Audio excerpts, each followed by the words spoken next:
contrabbando di sigarette che impropriamente si poteva ritenere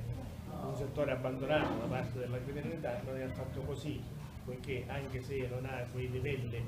che raggiungeva negli anni passati, è tuttavia un settore che la criminalità attenzione e che dà un reddito illecito notevole. In questo caso si è accertata un'evasione d'imposta di circa 138.000 euro. Conferma che la criminalità trae cospicui guadagni dal contrabbando di sigarette. Un dato significativo è che queste sigarette,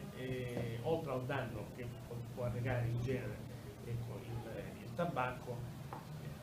potevano arrecare un danno ulteriore poiché non erano state tenute in condizioni ottimali e dunque contenevano dei funghi, contenevano delle sostanze nocive per il fumatore. Quindi il fumatore, ecco, che acquista al banchetto dei contrabbandieri,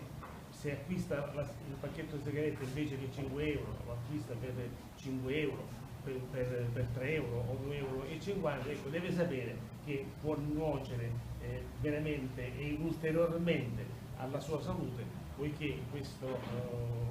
materiale era tenuto in pessime condizioni, come hanno accertato le autorità sanitarie.